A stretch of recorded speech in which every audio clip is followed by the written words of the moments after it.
যে আপুনি ঘৰখনৰ মুৰব্বী হল বুলি গাঁওখনৰ মুৰব্বী হল বুলি অঞ্চলটোৰ মুৰব্বী হল বুলি আপোনাৰ ক্ষমতা থাকিল বুলি আপুনি যি হকে আহে তাকে কৰি দি দিব ক্ষমতাক দুঃপ্ৰয়োগ কৰি আপুনি কেতিয়াও কৰ্ম বিপাকত নপৰিব জগতৰ ঈশ্বৰে সেই আদৰ্শ দেখুৱাই থৈ গৈছে এগৰাকী যদু বংশৰ লোককে পেট ভাৰী সদায় ঋষিসকলৰ ওচৰলৈ লৈ গৈছিল আৰু সুধিছিল এওঁৰ গৰ্ভত কি হ'ব কোৱা তে ঋষিয়ে কৈছিল ইয়াৰ গৰ্ভত যিয়ে জন্ম হ'ব সিয়ে হ'ব তহঁতৰ বংশৰ বিনাশৰ কাৰণ এই কথা ঋষিয়ে অভিশাপ দিলে বুলি ভগৱন্তই গম পালে ইচ্ছা কৰিলে তেওঁ সেইটো ব্যৰ্থ কৰিব পাৰিলেহেঁতেন কিন্তু তেওঁ জগতৰ গৰাকী হিচাপে সমস্ত জগতৰ মানুহক এটা ডাঙৰ আদৰ্শ দেখুৱাই থৈ গ'ল যে আপুনি অঞ্চলটোত গাঁওখনত আপোনাক কোনোবাই এটা ক্ষমতা দিলে বুলিয়ে আপুনি ইচ্ছা কৰিলেও গুপ্তকে হলেও সেই ক্ষমতা কেতিয়াও দুঃপ্ৰয়োগ নকৰিব গতিকে জগতৰ ঈশ্বৰে কিন্তু ক্ষমতা থাকিও দুঃপ্ৰয়োগ কৰি সেই অভিশাপ কেতিয়াও নষ্ট কৰিব বিচৰা নাই সেইকাৰণে তেওঁ জগতৰ গৰাকী সততাৰ পৰিচয় আপুনি কামেৰে দিয়ক কেৱল এজন ব্যক্তি সৎ বুলি তেওঁৰ কথাত প্ৰকাশ নাপায় কৰ্মত দিব লাগিব জগতৰ ঈশ্বৰে সেইটো দেখুৱাই থৈ গুচি গ'ল এতেকে কৈছে কি বুলি যে তোমাৰ চৰণ লক্ষ্য কৰি ইমান দিন বৰ্তি আছিল আৰু এতিয়া তুমি এৰি থৈ গুচি যাবা তোমাৰ চৰণত এটাই প্ৰাৰ্থনা হে মাধৱ বান্ধৱ তুমি আমাক এটা কৃপা কৰা তুমি যোৱা যেতিয়া যোৱা মানা নকৰো কিন্তু নিউক মুক লগত মোৰ তোমাৰ চৰণত এটাই নিবেদন আছে মই এনেকৈ দুখ মনে দগ্ধ হৈ শোকত ম্ৰিয়মান হৈ জীয়াই থকাতকে তুমি মোক লগতে লৈ যোৱা কাৰণ হে প্ৰভু তোমাৰ চৰণ নেদেখাকৈ মই জীয়াই কেনেকৈ থাকিম তাতকৈ তুমি এৰিলাতো ঐ বন্ধু মাধৱ অৱশ্যে যাইব মৰি তুমি যদি মোক লগত লৈ নোযোৱা তেতিয়ালে এই মুহূৰ্ততে মই প্ৰাণ ত্যাগ কৰিম এয়া হল ভগৱন্তৰ প্ৰতি ভকতৰ ভক্তি প্ৰেমৰ প্ৰকাশিত আবেগ আজি কৃষ্ণৰ বিয়োগৰ কথা গম পায় উদ্ধৱৰ মনত যিটো ভাৱৰ সৃষ্টি হৈছে এনে ধৰণৰ ভাগৱতৰ অনুষ্ঠানত দুদিন দুৰাতি ভাগৱত শুনাৰ পিছত আপোনাৰ আমাৰ মনলৈ যদি কৃষ্ণৰ প্ৰতি সেই ভাৱটো নাহে তেতিয়াহ'লে এয়া কেৱল আনুষ্ঠানিকতাতেই সীমাবদ্ধ থাকিব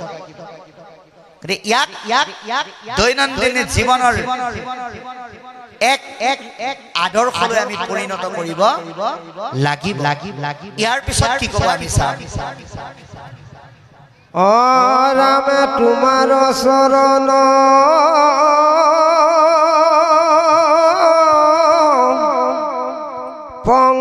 পঙ্কজ পুজিবে কটু পুণ্য পাইলু লাগ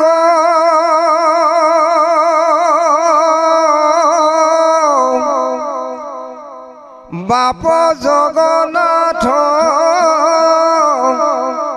নকৰায়নাথ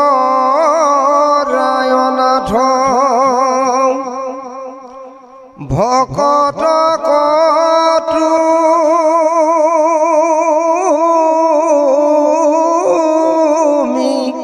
ত্যাগ আৰামে সমকে অমৃত তোমাৰ চৰিত্ৰ শুনে মাত যিটো নৰে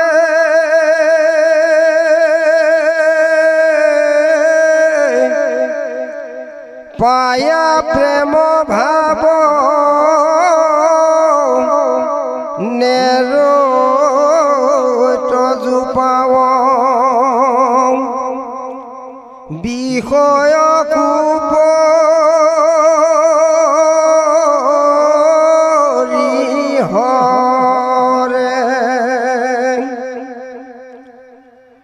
হয়নে ভোজনে স্নান গুপস্থানে সদা সেৱা কৰো আমি তোমাক নেদেখি ৰাখি প্ৰাণ প্ৰভু কিমতে বতিবু স্বামী মই পিন্ধু চাৰ বস্ত্ৰ অলংকাৰ তোমাৰ উচিত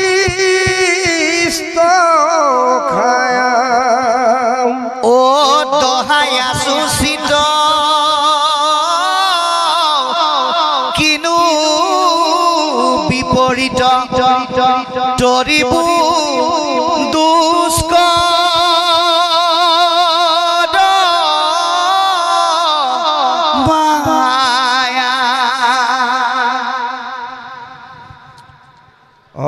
ৰামে জ্ঞানী গণে দুখে ইন্দ্ৰিয় কদমী কাম ক্ৰোধ মোহিনী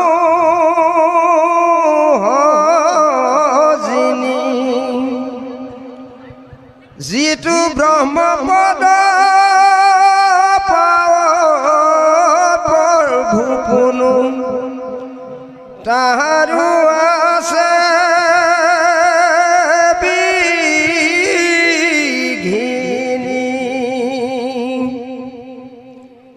আমি মহামোহ গৃহ বাসী সুখে সংগ লয়া ভকতৰ তোমাৰ চৰিত্ৰ কথা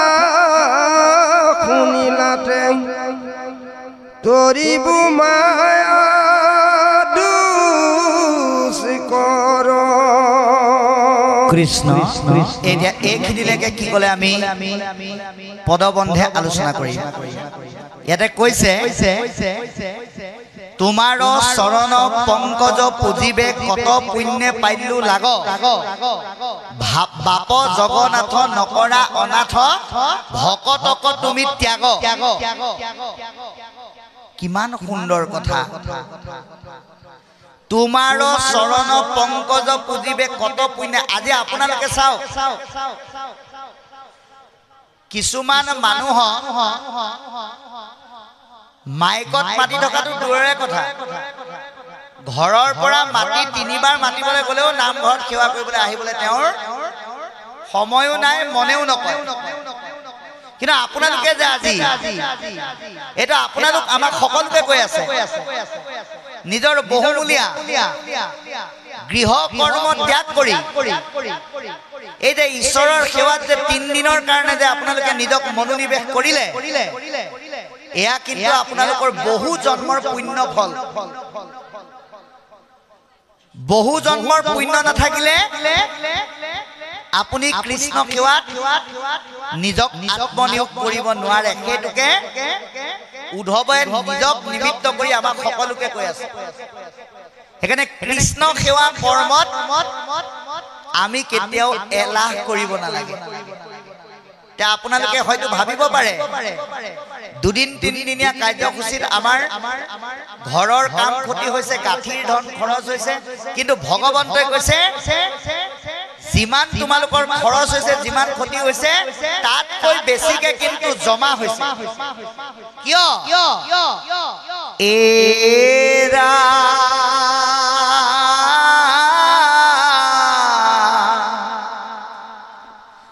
এক গুণ লগাইলে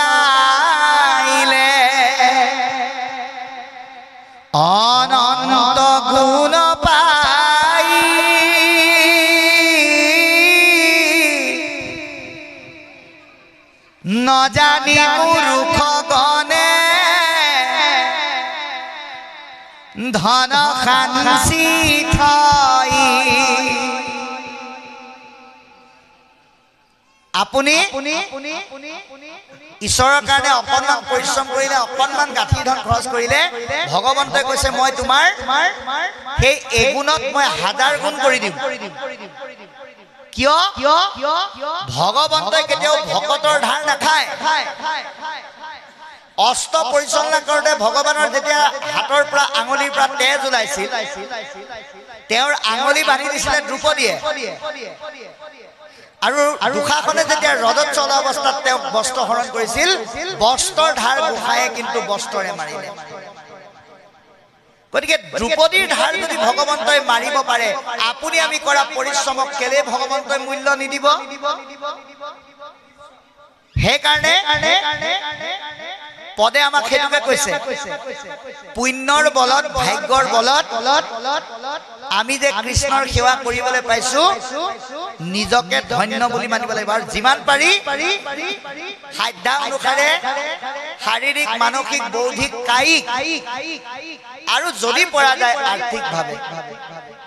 এই অনুষ্ঠানত আত্মনিয়োগ কৰিব লাগে কিন্তু বহু সময়ত মানুহে এইকেইটা পৰিশ্ৰমেৰে কৃষ্ণৰ কৰ্ম কৰিবলৈ অকণমান পিছপৰা দেখিবলৈ পোৱা যায় অপ্ৰিয় হলেও সত্য বোলে গাঁৱৰ তিনিআলি মূৰত থিয়েটাৰ এখন আহিছে বোলে মোৰ নামত দুটা সিজন টিকেট কাটি দিয়া দাম কিমান বোলে 1000 বোলে চিন্তা নকৰিবা কিন্তু তাৰ 3 দিন পিছতে গাঁৱৰ তিনিআলিত ভাগৱত পাতিছে বোলে দাইতি ভাগৱত আছে নহয় কিবা এটা আৰ্থিকভাৱে দিব লাগে বোলে কিমান উঠাইছে বোলে ঘৰে প্ৰতি 500 বোলে ইমান টকা লাগে নে থিয়েটাৰ চাবলৈ কিন্তু 1000 টকা কাটিবলৈ কুণ্ঠাবোধ নকৰিলে আৰু এনেকুৱা অনুষ্ঠানত 500 তোলোতে কি বুলি ক'লে উৎসৱ খাই উঠিল ইমান টকা লাগে নে পৰম পুৰুষ ভগৱন্তই কৈছে সেই ধন সদায় দেহৰ ধনহে হৈ থাকিব কেতিয়াও আত্মাৰ ধনলৈ ৰূপান্তৰ নহয় গতিকে সেইকাৰণে বাপ জগন্নাথ নকৰা অনাথ আমি অনাথ কেতিয়া হ'ম যেতিয়া ভগৱানে আমাক এৰি দিয়ে তেতিয়া আমি অনাথ হ'ম সেইকাৰণে ফকৰা যোজনাটো কয় মানুহে হিংসা কৰিলে অসুবিধা নাই ঈশ্বৰে যদি হিংসা কৰে মাটিয়ে ভেটিয়ে যায় সেইকাৰণে ঈশ্বৰে যাতে আমাক অনাথ নকৰে তাৰ কাৰণে আমি চেষ্টা কৰিব লাগে আৰু কৈছে ভকতক তুমি ত্যাগ ইয়াৰ দ্বাৰা উদ্ধৱে নিজক কিন্তু ভকত বুলি কোৱা নাই হে প্ৰভু মই তোমাৰ সেৱক মোৰ দৰে সেৱক এজনৰ অনুৰোধত তুমি ভকতসকলক এৰি থৈ নাযাবা বুলি মই তোমাক প্ৰাৰ্থনা জনাইছো এই বুলি কৈছে আৰু অতি সুন্দৰকৈ কৈছে যে উঠন্তে বহন্তে স্নানে গুপ্তস্থানে সদা সেৱা কৰো আমি তোমাৰ চৰণ নেদেখি ক্ষণিকো কিমতে বৰ্তিব স্বামী ঈশ্বৰ সেৱা উদ্ধৱে কেতিয়া কেতিয়া কৰে খাওঁতে শুওঁতে উঠোতে বহুতে স্নানে গুপ্তস্থানে সকলোতে কৰে আপুনি আমি কৰিছো নে নাই আপুনি যে ৰাতি শুৱে কোনোবাই বিছনাখন পাৰি থৈ দিলে বুলে ঘপককে শুই দি দিব ঈশ্বৰৰ নামটো লৈ পেলাই শুব কাৰণ আপুনি হয়তো 38000 টকীয়া বিছনাখনত শুব পাৰিব কিন্তু লাখ টকা দিলেও শুৱাৰ পিছত পোৱা টোপনিখিনি কিন্তু কিনিবলৈ নোৱাৰে গতিকে সেইখিনি ঈশ্বৰেহে দিব আপুনি সাৰ পাবলৈ হলেও ঈশ্বৰৰ কৃপা লাগিব ঈশ্বৰৰ কৃপা নহলে শুৱাতে মৰি থকা মানুহৰো উদাহৰণ আছে সেইকাৰণে কৈছে কি বুলি যে আমি খাওঁতে আমি যে অন্নমুঠি খাওঁ বোলে কোনে বনালে বোলে বোৱাৰীয়ে বনালে জীয়ৰীয়ে বনালে আয়ে বনালে নহয় কৃষ্ণই যদি শক্তি নিদিলেহেঁতেন কোনেও বনাই দিব নোৱাৰিলেহেঁতেন অন্নমুঠি লওঁতে গা ধুওঁতে সকলো সময়তে ভগৱন্তক অৰ্পণ কৰিহে আমি কৰ্ম কৰিব লাগে এই দৰ্শনটো উদ্ধৱে আমাক বুজাই দিছে আৰু কি বুলি কৈছে মই বিনুচাৰ বস্ত্ৰ অলংকাৰ তোমাৰো উচিষ্ট খায়া হে প্ৰভু তুমি যি বস্ত্ৰ পিন্ধা সেই বস্ত্ৰ মই তাৰ পৰৱৰ্তী সময়ত পিন্ধো তুমি খোৱাৰ পিছত খাওঁ এইটো এটা ডাঙৰ দৰ্শন উচিষ্ট মানে জোঠা নহয় আই সকলক এটা ডাঙৰ দৰ্শন দিছে আপোনালোকে ভাত কিটা বনাই পৰিয়ালৰ লগত একেলগে বহি পেলাই খাই নিদিব অকণমান দেৰিকে খাব আপুনি যদি ভাবে ময়ো তহঁতৰ লগতে খাই লওঁ পিছত যদি আপুনি খোৱাৰ পিছত চৰুত একো নাথাকে যদি আলহী এজন আহে তেতিয়া দুৰ্বাসা মুনিয়ে দুৰ্পদীক কৰিবলৈ লোৱা অৱস্থাৰ দৰে হ'ব সেইকাৰণে অকণমান ৰৈ দমগম লৈ পেলাইহে খাব লাগে সকলোৱে খোৱাৰ পিছত আনুষ্ঠানিকভাৱে নহয় ঘৰত অন্ন ৰন্ধা আইগৰাকীয়েও এই দিশটোৰ ওপৰত লক্ষ্য ৰাখিব লাগে দহাই আচুচিত কিনো বিপৰীত যে তোমাৰ চৰণত মনটো দি চিতটো দিহে বৰ্তি আছো আৰু এনেকৈ আমি এই দুষ্কৰ মায়া অতি সুন্দৰকৈ তৰি যাম আৰু ইয়াত কৈছে তোমাৰ চৰিত্ৰ সম্যকে অমৃত কোনে মানে সিটো তৰে ভগৱন্তৰ গুঞ্জ অমৃততকৈ অধিক বুলি কৈছে এটা যোৱা কালি পাতো আপোনালোকে ভাগৱত শুনিয়ে আছে এয়া শুনি পেলাই আপুনি অমৃত পাইছে নে নাই অমৃত মানে কি যাক পান কৰিলে আপোনাৰ মৃত্যু নহয় এই যে ভাগৱত ৰস আপুনি আমি পান কৰি আছো কানে পান কৰি আছে আমি কীৰ্তন কৰি মুখে পান কৰি আছো এতিয়া ভাগৱত শুনিলো বুলি আমি নমৰিম নেকি বাৰু নিশ্চয় মৰিম কিন্তু ভাগৱত শুনি পেলাই মৰা মানুহে মৰিবলৈ ভয় নকৰে নুশুনাকে থকা মানুহে কিন্তু মৰাৰ কথা শুনিলে হাত জাপ মাৰে তাৰ প্ৰমাণ পৰীক্ষিত ৰজা যিজনে মৰাৰ কথা শুনিও শুকদেৱক কি বুলি ক'লে এৰা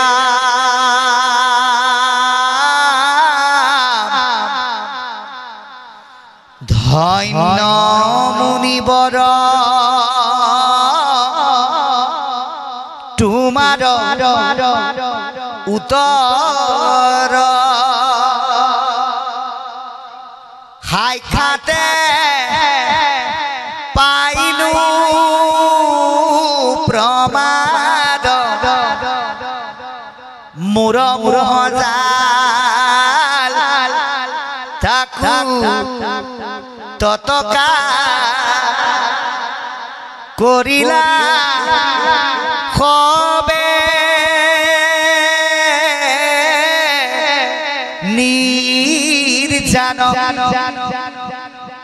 এই যে দুদিন দুৰাতি ভাগৱত আমি শুনিলো কাইলেও অকমান শুনিম এই ভাগৱত শুনাৰ পিছত আমাৰ মনৰ মহাচন্ন ভাৱটো আমি দূৰ কৰিব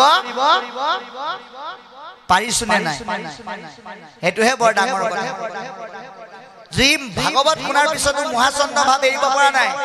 3 দিন ভাগৱত পতাৰ পিছতো যদি পিছদিনা ৰাতিপুৱা ওচৰ ঘৰীয়া লগত মাটিৰ সীমাক লৈ কাজিয়া কৰিছে 4 দিন ভাগৱত শুনাৰ পিছত যদি অকণমান সৰু কথা এটাৰ কাৰণে মাৰপিট কৰিছে তেতিয়াহ'লে জানিব আপুনি ভাগৱত যিমান শুনিলেও অমৃত নাপায় সেই দৰ্শনটোহে আজি আমাক পদবন্ধে দিবলৈ যত্ন কৰিছে আৰু সেইকাৰণে কৈছে জ্ঞানী গণে সুখে ইন্দ্ৰিয়ক দমি কাম ক্ৰোধ লোভ জিনি জ্ঞানী সকলে আনন্দ মনে ইন্দ্ৰিয় দমন কৰি কাম ক্ৰোধ লোভ জয় কৰি যদি ব্ৰহ্মপদ ইন্দ্ৰপদো পায় তাতো কিন্তু বিঘিনি আছে সেইকাৰণে আমি ভকতীয়া মাৰ্গেৰেহে চলিব লাগে ইয়াত এটা কথা কৈ গ'ল যে আমি মহামূঢ় গৃহবাসী সুখে সংগ লয়া ভকতৰ আমি সকলো একো নাজানো অজ্ঞ গতিকে আমি ভকতৰ সংগলৈ আহিব লাগে ভকতৰ সংগলৈ আহি কৃষ্ণ কথা শুনিলেহে এই মহামায়া আমি তৰিব পাৰিম আজি আপোনালোকে এটা কথা চাওক এই ভাগৱত ভাগ আপোনালোকৰ প্ৰত্যেকৰে ঘৰে ঘৰেও কাৰোবাৰ ঘৰত আছে আপোনালোকৰ ঘৰে ঘৰে থকা ভাগৱতখনতো একেখিনি কথাকে লিখা আছে ইয়াত যি ভাগ পঢ়িছে তাতো একেখিনি কথাকে লিখা আছে তথাপিতো অকলে অকলে নপঢ়ি এনেকৈ অনুষ্ঠান এটা আয়োজন কৰি একেলগে শুনিবলৈ কেলে আহিছো বাৰু কাৰণ সকল নিগম কল্পতৰুতাৰ ফল মহাভাগৱত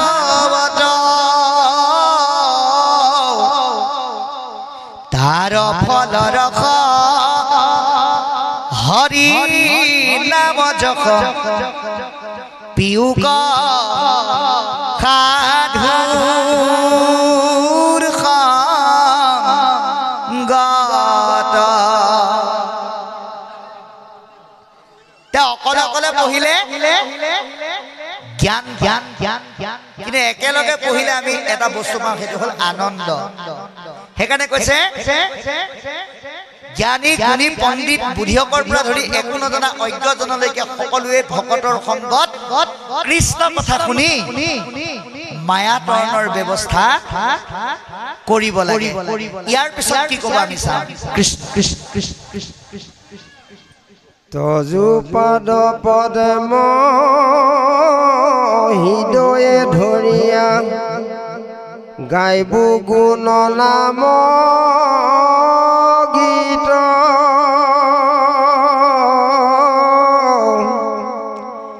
এতেকে মুকুতি অপয়া সে পাইবু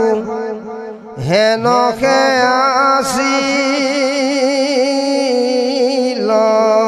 লচিত অৰামে চৰণ সতৰ ছায়া সেৱ যিটো সিটো এৰাই ইটো তাপ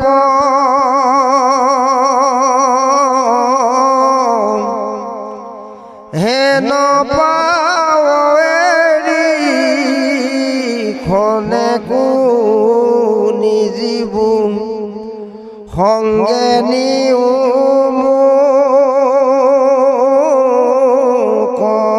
বাপ সবে পৰি হৰি চৰণ দূত তোমাৰ কৰিলো সাৰ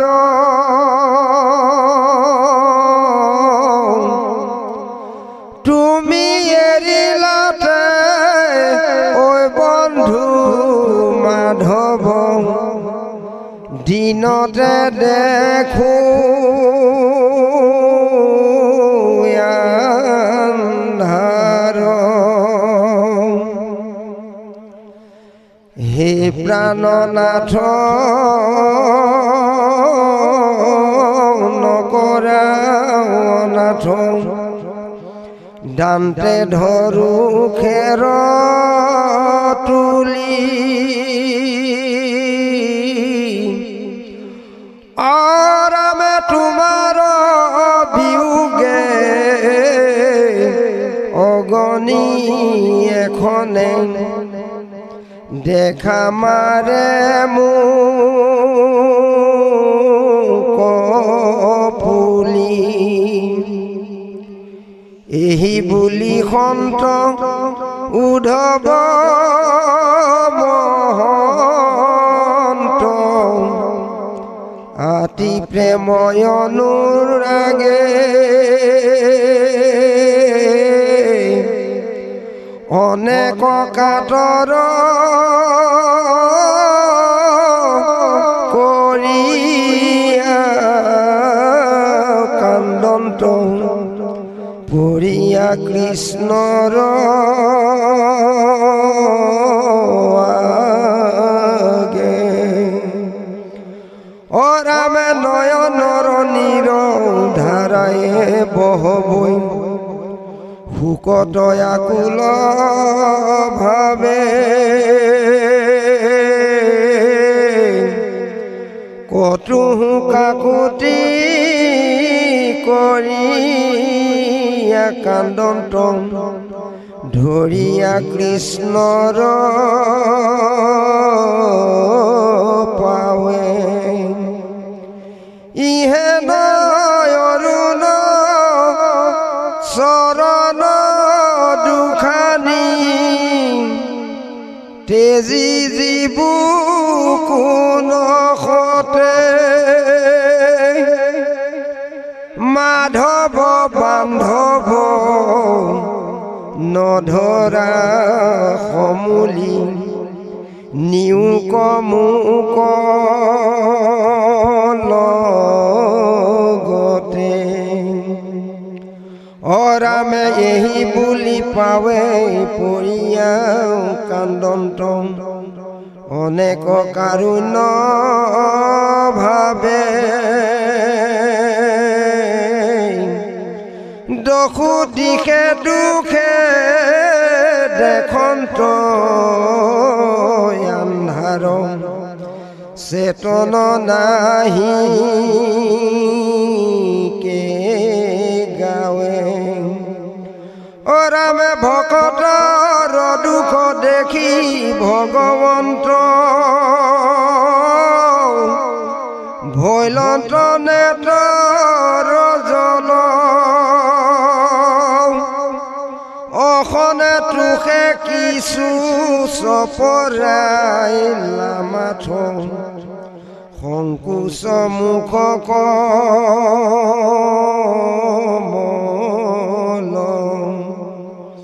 শুনা নৰ লোক মহন্তৰ সুখ দেখা দুখ কেন মত অৰামে ধন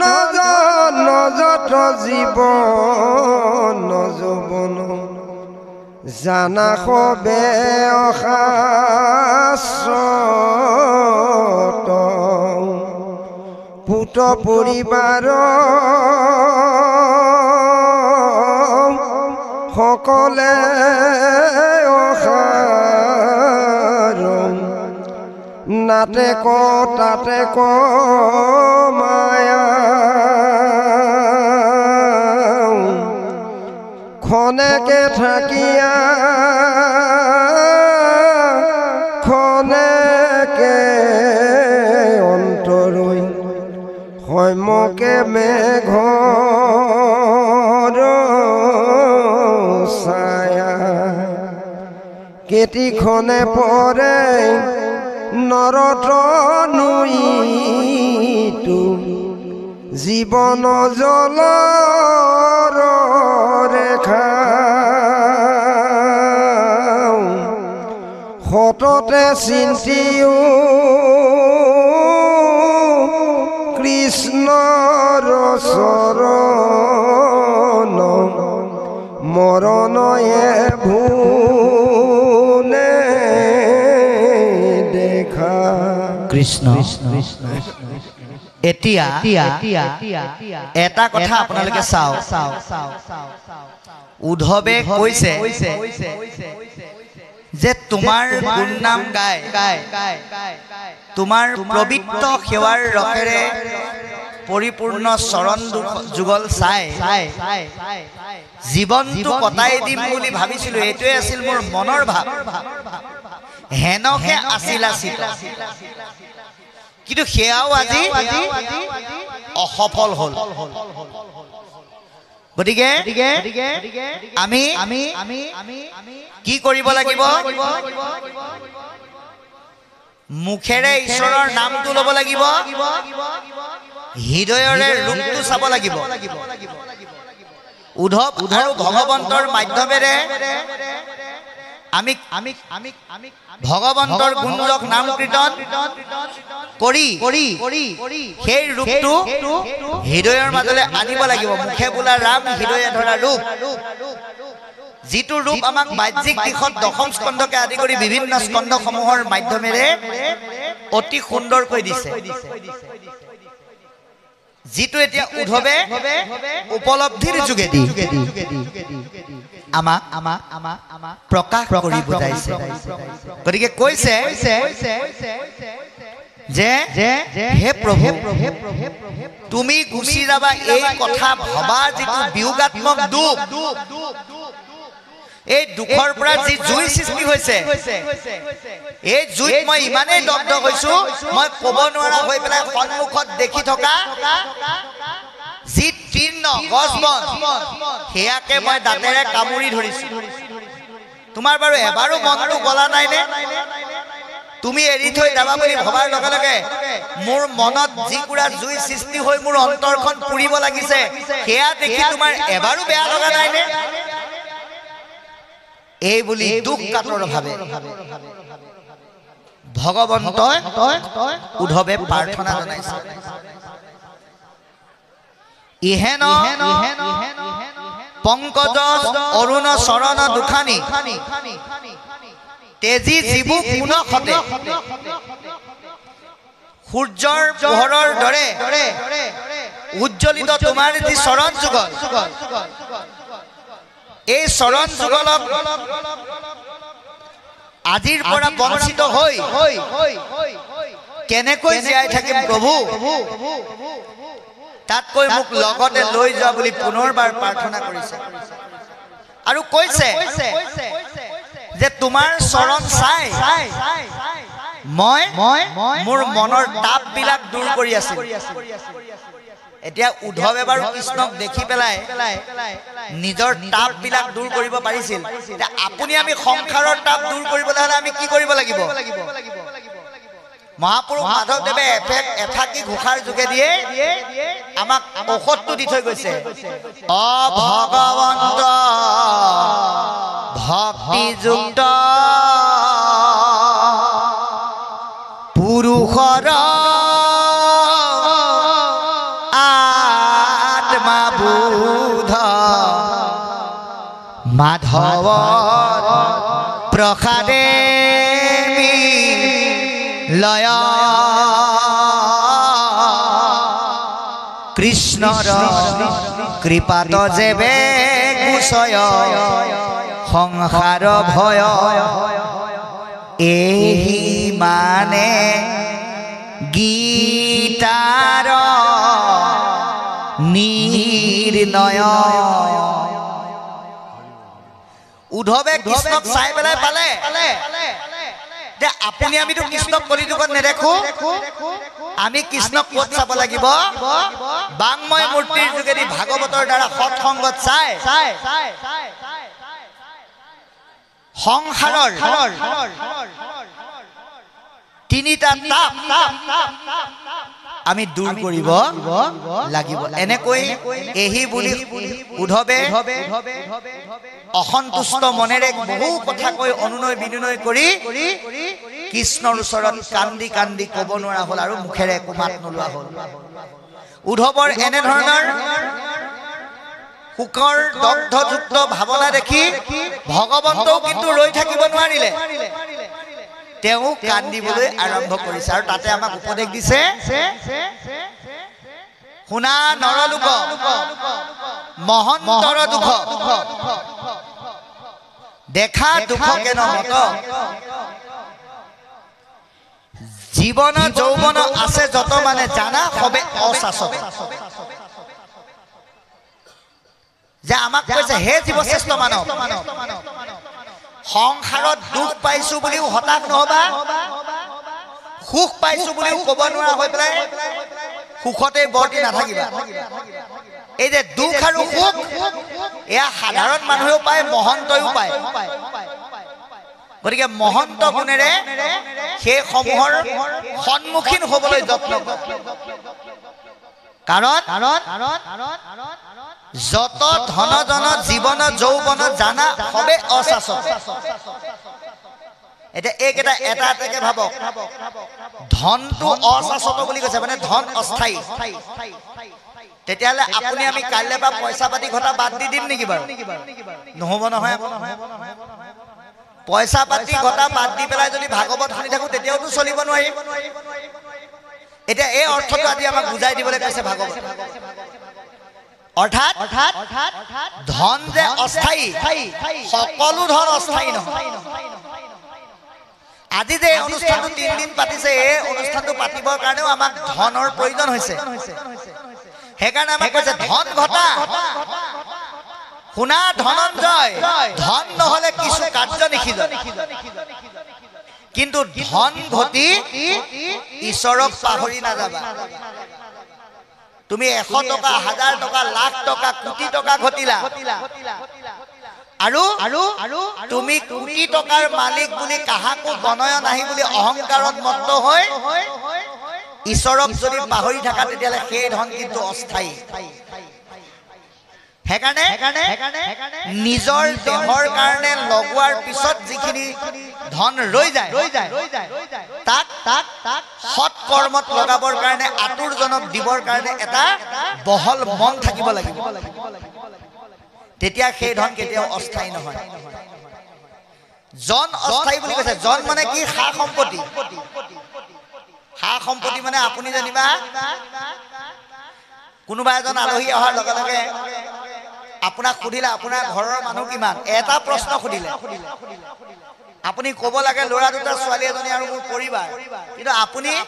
এটা প্ৰশ্নত 6টা উত্তৰ দি দিলে। বোলে আপোনাৰ ঘৰৰ মানুহ কিমান? বোলে ল'ৰা দুটা, ভাৰ্যা, ল'ৰাইও চাকৰি কৰে, দুইটাই, ভাৰ্যাইও চাকৰি কৰে, ময়ো চাকৰি কৰোঁ, আৰু আমাৰ আটাইকেইটাৰে প্ৰত্যেকৰে গাড়ী এখন, বাইক এখন আছে, ঘৰো একদম কেইবাটাও বনালো। তেনেকে যদি কয়, অৰ্থাৎ আপুনি অৰ্জন কৰা সম্পদৰ মাজত যদি ঈশ্বৰৰ অস্তিত্বটো স্বীকাৰ নকৰে, মই যে ঘৰ বনালো, মই যে গাড়ীখন ঘটিলো, এইবিলাক মোৰ নিজৰ শক্তি নহয়, ভগৱন্তই দিয়াৰ কাৰণেহে পাৰিলো, এই অস্তিত্বটো যদি স্বীকাৰ নকৰে, তেতিয়াহ'লে সেই সম্পত্তি কিন্তু অস্থায়ী বুলি কয়। আৰু জীৱনটো অস্থায়ী যদিহে কেৱল খোৱা বোৱা আৰু আনন্দতে লগাই পেলাই আজিৰ দৰে আনন্দলৈ নাহে, তেতিয়াহ'লে জীৱন আৰু যৌৱন অস্থায়ী বুলি কৈছে। পুত্ৰ পৰিবাৰ সকলে অসাৰ নাটেক তাতেক মায়া। পুত্ৰ অসাৰ বুলি ক'লে ইয়াৰ অৰ্থটো কি? যদি পুত্ৰ অসাৰ বুলি ক'লে কাইলৈ আপুনি ল'ৰাটো বাদ দি দিব পাৰিব জানো? নোৱাৰে। কোনটো পুত্ৰ অসাৰ বুলি কৈছে? আপুনি যদি আপোনাৰ ল'ৰাটোক কেৱল ভাল ভাল কাপোৰ কানি পিন্ধাই পঢ়া শুনা কৰি ডাঙৰ মানুহ কৰিলে, চাকৰি দিয়ালে, টকা ঘটি আপোনাক খুৱাব বুলি আপুনি বাট চাই থাকিলে, কিন্তু বোপাই বছৰৰ মূৰত তই কিন্তু নামঘৰলৈ গৈ পেলাই অকমান ভকতৰ সংগত বহিবি, দুজন ভকত আহিলে অকমান মাত এষাৰ লগাবি, সেই শিক্ষাটো যদি নিদিলে, তেতিয়াহ'লে সেই ল'ৰাটো অচাচক। সেইকাৰণে ল'ৰাক পুত্ৰলৈ ৰূপান্তৰ কৰক। পুত নামৰ নৰকৰ পৰা যি উদ্ধাৰ কৰে, তেনে সন্তান জন্ম দিবলৈ চেষ্টা কৰক। গতিকে পুত্ৰ পৰিবাৰ সকলোবিলাকৰ মাজত সাৰটো থাকিবলৈ হ'লে হৰিৰ ৰসৰ যোগেদি একাত্ম কৰিব লাগিব বুলি কৈছে। কাৰণ আমাৰ জীৱনটোৰেই নিশ্চয়তা নাই বুলি কয়। জীৱনৰ জলৰ ৰেখা, জীৱনটো পানীৰ বুৰবুৰণিৰ দৰে, এটিক ক্ষণে আছে, এটিক ক্ষণে নাই, মৰণ এভো নেদেখা। আপুনি অলপ পিছত কি কৰিব, কাইলৈ কি কৰিব চব জানে, কিন্তু আপুনি কোনদিনা মৰিব এই কথাটো কোনেও নাজানে। সেইকাৰণে ৰিটায়াৰ হৈ পেলাই চাকৰি কৰি ৰিটায়াৰ হোৱাৰ পিছত নামঘৰলৈ যাম বুলি নাভাবিব। অকণমান কৰ্মময় জীৱনৰ মাজতো ঈশ্বৰৰ কৰ্ম কৰিবলৈ চেষ্টা কৰক। কাৰণ কিজানিবা চাকৰি কৰি থাকোঁতে আপোনাৰ প্ৰাণবায়ু গুচি যায়, কোনে জানে। সেইকাৰণে কৈছে 100 বছৰ দিলে বুলিয়ে যে তুমি 100 বছৰ পাবা তেনেকুৱা নহয়। সেইকাৰণে সাৱধান হৈ এই পানীৰ বুৰবুৰণিৰ দৰে জীৱনৰ মাজেদি মনুষ্যৰ দেহৰ দ্বাৰা মুক্তিৰ দুৱাৰ মুখখন অতিক্ৰম হ'বলৈকে আমাক আহ্বান জনালে। ইয়াৰ পিছত কি ক'ব আমি চাওঁ।